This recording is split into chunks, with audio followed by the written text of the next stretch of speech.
menyaksikan segmen khusus Money Talks. Di segmen ini kami akan membahas strategi untuk membangun digitalisasi layanan finansial bagi para pekerja di Ibu Kota Negara atau IKN Nusantara.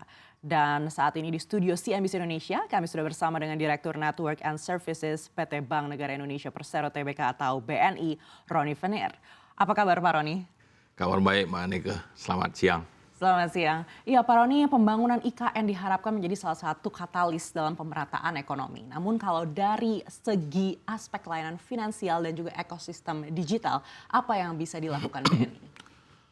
Ya, BNI sebagai salah satu bank BUMN saat ini tentu saja mendukung setiap kebijakan yang dikeluarkan oleh pemerintah, tak terkecuali pembangunan IKN ini yang merupakan salah satu proyek strategis nasional saat ini. Nah, pemindahan ibu kota ini ternyata bisa menjadi basis ekonomi baru tentunya nanti. Tentunya BNI akan hadir di sana. Nah, tentu saja ini menjadi peluang BNI untuk mengimplementasikan konsep digitalisasi. Kalau kita lihat tadi di acara sebelumnya, itu pembangunan sudah jalan. Tentu saja banyak pekerja-pekerja konstruksi yang ada di sana. Sehingga tahap awal kami ini adalah kami mencoba untuk mengedukasi pekerja-pekerja konstruksi yang ada di IKN ini.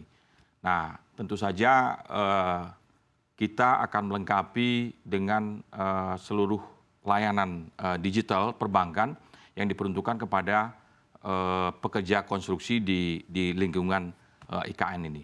Nah, sebagai bentuk nyata kita sudah meluncurkan kartu multifungsi untuk para pekerja di IKN ini, di launching kemarin di Februari 2023 bertepatan dengan kunjungan Bapak Presiden RI ke IKN pada saat itu bersama juga Menteri BUMN. Kartu multifungsi ini bisa kita berikan kepada para pekerja di IKN yang tentu saja untuk memudahkan mereka bertransaksi. Kita berharap di lingkungan IKN itu transaksinya sudah cashless semua, sehingga mereka mulai dari terima gaji, absensi, belanja, dan beberapa aktivitas layanan keuangannya lainnya, kita bisa dilakukan dengan satu kartu itu sebagai tahap awal. Kenapa kita mulai dari pekerja konstruksi? Karena saat ini lingkungan itu banyak sekali pekerja konstruksi yang biasanya mereka terima cash sebagai upah dan segala macam. Sekarang kita edukasi mereka supaya tentu saja nanti ke depannya begitu IKN ini jadi, kita berharap semuanya udah menjadi smart city ya. Kalau sekarang mereka ditempatkan di hunian pekerja konstruksi atau kita namakan HPK, itu sudah menjadi semacam smart village di situ. Karena semuanya mereka sudah kita edukasi untuk melakukan transaksi layanan keuangan ini berbasis digital semua. Sampai ke kantin, laundry, dan segala macam mereka pakai satu kartu tadi. Gitu Mbak Neka. Baik, kami dengar BNI juga bekerja sama dengan PUPR. Sejauh ini seperti apa update kelanjutan kerjasama, terutama terkait dengan memudahkan ekosistem digital untuk pekerja konstruksi ini? Ya,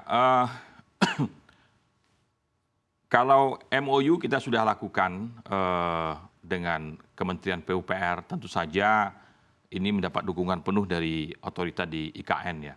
Kita sudah melakukan penandatanganan nota kesepahaman atau MOU dengan Kementerian PUPR dengan judul Sinergi Dukungan Ekosistem Digitalisasi Union Pekerja Konstruksi pada Ibu Kota Nusantara pada bulan Maret 2023 yang lalu. Kita sudah melakukan penandatanganan MOU. Nah, selain tadi untuk para pekerja konstruksi, tentu saja beberapa ruang lingkup adalah pengembangan kapasitas sumber daya manusia.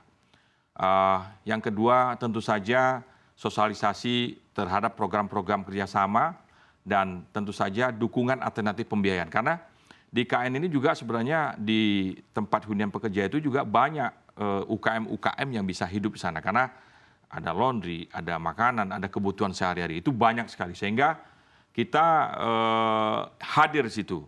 Kita juga menghadirkan UKM-UKM itu kita edukasi untuk secara digital bertransaksi, dan bagi UKM-UKM yang menurut kita nanti visible, mungkin kita bisa bantu untuk pembiayaan supaya usahanya juga menjadi lebih maju lagi, khususnya di lingkungan IKN tadi gitu.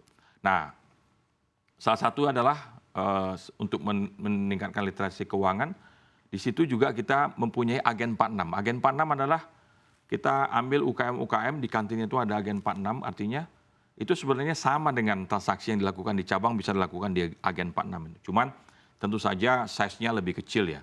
Kita saat ini mempunyai 160, hampir 170 ribu agen 46 yang tersebar di seluruh Indonesia. Salah satunya ada beberapa yang ada di lingkungan IKN ini. Ini yang melakukan itu adalah UKM-UKM setempat. Sehingga mereka juga bertransaksi di agen 46, mereka mendapat fee. Dan tentu saja ini akan menumbuhkan pendapatan bagi pelaku-pelaku UKM di lingkungan HPK tersebut atau hunian pekerja konstruksi. Nah, ini terus-menerus kita akan coba lebarkan lagi kerjasama ini. Kita berharap nantinya juga, kan di sini banyak vendor-vendor ya. Kita juga bisa bekerja sama dengan vendor-vendor untuk baik pembiayaan maupun dengan bisnis-bisnis lain di layanan perbankan atau layanan keuangan ini. Gitu Mbak Anneke. Baik, Pak Roni tadi sempat mengulas sedikit juga soal kartu multifungsi. Mungkin boleh dijelaskan lagi fungsi dan kemudahannya seperti apa untuk para pekerja dengan adanya kartu multifungsi ini? Apakah juga ATM-nya sudah tersedia di sana? Ya, kartu multifungsi kita berharap satu kartu bisa digunakan buat apa aja. Di samping itu juga mereka kan juga punya smartphone ya. Kartu itu bisa buat absensi, buat ngambil ATM, buat tap cash, dan tentu saja BNI hadir di IKN pada saat itu, mungkin kita yang pertama ya hadir di ATM BNI di sana. Kita juga punya selain ATM, CRM, kita juga punya mesin DigiCS. DigiCS adalah Digital Customer Service, di mana kalau orang membuka rekening nggak perlu lagi datang ke cabang, cukup ke mesin, di situ ada petugas yang mendampingi, isi data, hanya modal KTP, kita verifikasi, ada pembuatan data-data yang harus diisi. Itu begitu selesai, kartu ATM-nya atau multifungsinya langsung keluar di situ, sehingga dan itu bisa langsung digunakan untuk melakukan transaksi. Nah, edisi juga kita sudah taruh di sana sehingga memberikan kemudahan untuk pemegang kartu dari kartu multifungsi tersebut. Nah, saya pikir dengan adanya ekosistem secara cashless ini tentu saja membuat transaksi-transaksi yang dilakukan oleh mereka atau transaksi keuangan menjadi lebih transparan ya, sehingga mereka bisa melihat pengeluaran atau pemasukan secara transparan dan itu dan tentu saja bagi kedua belah pihak itu menjadi lebih efisien tentunya dengan adanya di saat era digital ini. Gitu Mbak Anneke. Baik, lalu apa saja infrastruktur digital yang disiapkan BNI untuk mendukung layanan finansial ini lebih komprehensif? Oke. Tadi saya sudah sebutkan ada kita namakannya Obrans. Itu adalah BNI layanan gerak sebenarnya. Jadi dia bisa moving dari satu lokasi ke lokasi yang lain. Transaksi yang bisa dilaksanakan di situ sebenarnya hampir sama dengan yang dilakukan di outlet-outlet atau di kantor cabang pembantu ya. Jadi mereka itu salah satunya karena kita belum punya kantor secara permanen di IKN, sementara kita melakukan dengan Obrans tadi. Dia bisa keliling dari satu HPK ke HPK yang lain. Itu untuk melayani nasabah. Karena kan kalau di IKN itu kan waktunya kan tertentu. Ada waktu mereka istirahat, mereka ramainya di situ. Jadi tidak setiap saat, pada saat mereka bekerja mungkin mereka tidak bisa transaksi. Sehingga kita melihat pada jam-jam istirahat, malam hari, Obrans ini berkeliling untuk melayani mereka. Terus yang kedua, ini kebetulan saya baru kembali dari IKN karena kemarin kami meresmikan kantor cabang di Sepaku. Sepaku sekitar 10 sampai 15 menit dari IKN. Kita meresmikan kantor cabang outlet Sepaku ini dengan format outlet yang baru. Jadi sekarang ini BNI melakukan transformasi di layanan digital. Kita mempunyai 5 tipe Mbak Anneke. Yang pertama Sport Flagship, yang kedua Business Flagship, yang ketiga Digital First, yang keempat Thematic, yang kelima tentu saja Smart Konvensional. Nah, di Sepaku ini karena ini berdekatan dengan IKN hanya 10 menit, kita konsepnya adalah Digital First. Jadi kita totally different untuk konsepnya, layout dan segala macam. bahwa orang datang ke cabang, kalau tadinya kita datang masuk ke cabang itu ada teller, ada CS di depannya.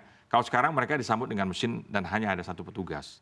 Sehingga kita berharap seluruh transaksi itu bisa dilakukan di welcome zone. Kita menamakan welcome zone, ada mesin-mesin semua, mereka mau buka rekening, mau ngambil kartu, rubah PIN, segala macam, bisa dilakukan di situ.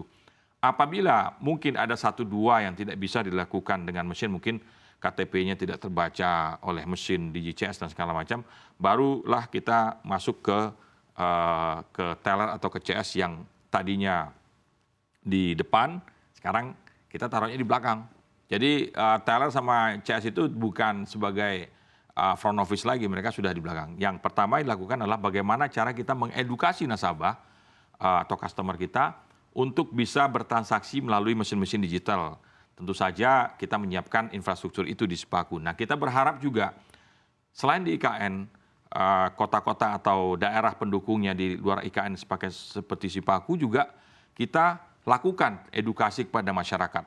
Bagaimana cara mengedukasi masyarakat? Ini kita sedang lakukan. Sehingga nanti kita berharap masyarakat di sana juga harus melek teknologi. Kita juga kemarin di IKN kita bikin undian lokal. Ada musik malam hari, tapi sebenarnya bukan hiburan yang sebagai satu-satu tujuan. Dalam hiburan itu kita mengedukasi mereka bagaimana cara mereka melakukan transaksi keuangan dengan cara digital. Di Sipaku juga seperti itu, kita bikin hadiah-hadiah lokal di daerah tersebut sehingga mereka lebih dapat untuk mengedukasi mereka lebih gampang dengan ada hadiah-hadiah lokal yang kami bikin di Sipaku itu. Ini baru kemarin Mbak Nike diresmikan kantor cabang Sipakunya.